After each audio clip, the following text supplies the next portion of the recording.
पुरानी पेंशन बहाली संयुक्त मोर्चा उत्तर प्रदेश के तत्वाधान में विभिन्न जिलों में पुरानी पेंशन बहाली के लिए ओपीएस महायज्ञ आयोजित किया गया।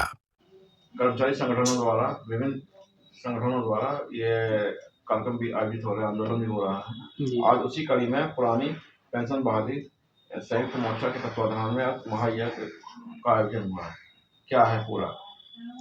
जी, मैं प्रदीप सरल, प्रदेश अध्यक्ष यूटेक पेंशन बहाली मंच। आए हैं 2005 के वो जो आंदोलन होते हैं उसमें पुराने लोग ही दिखते हैं, नए कर्मचारी नहीं आ रहे, क्या कारण इसका? हाँ, ये एक विसंगति है कि हम लोग लगातार खैर प्रयास कर रहे हैं कि नए लोगों को जागरूक किया जाए।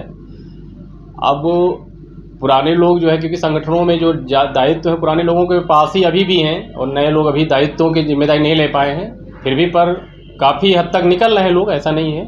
हाँ, संख्या हमारी कम रहती जरूर नए लोगों की, ये बात है। 10 दिसंबर में जो कार्यक्रम होना है उस संबंध को लेकर कर्मचारियों के लिए क्या कहेंगे आप?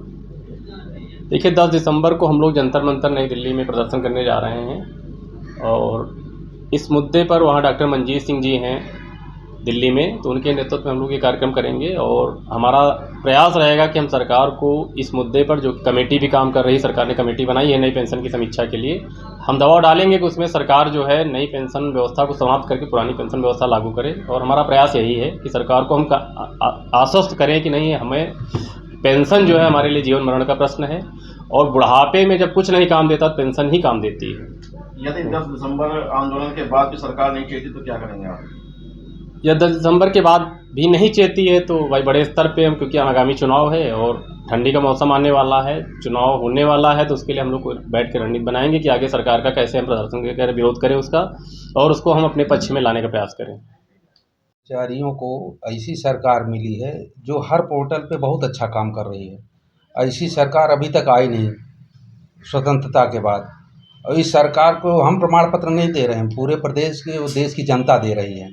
और हम चाहते हैं सिर्फ मोदी जी से, माननीय प्रधानमंत्री जी से और योगी जी से कि एक से एक देश एक संविधान पे आप बात करते हैं तो आप व्यवस्थापिका में बैठे, आप अपने लिए व्यवस्था बना लिए, न्यायपालिका बैठी लिए, अपने लिए न्याय कर लिया पुरानी पेंशन की, बाकी कार्यपालिका कहाँ जाए? हम लोग जो कार्य करते हैं सरकारी कर्मचारी, ये कहाँ जाएंगे? मतलब जिसके हाथ में जो पावर वो अपने अपने लिए काम कर ले रहा है। तो हम कर्मचारी लोगों को इस सरकार से बहुत ज़्यादा आशाएं हैं कि एक से देश एक संविधान, एक ही पेंशन लागू करिए, चाहे एनपीएस लागू करिए सभी पे, चाहे ओपीएस लागू करिए।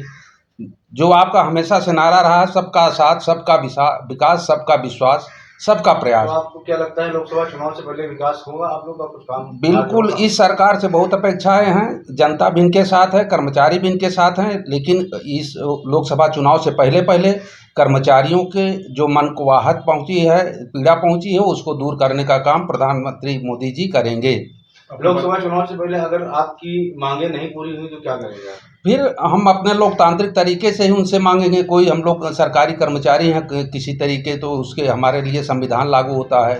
नहीं, इतनी उम्मीदें आपकी हैं तो फिर टूट नहीं जाएंगी?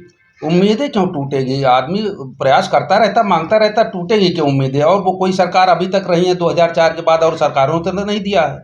अब जनता इनके साथ है तो हम कर्मचारी लोग इनसे अलग हट के कहाँ जाएंगे? हम लोग भी तो समाज के एक हैं। प्रयास जारी रहेगा, प्रयास जारी रहेगा, निरंतर प्रयास जारी रहेगा जब तक एक संविधान और एक देश एक कानून नहीं लागू होगा। सबको एनपीएस दो या तो सबको ओपीएस दो। Thank you.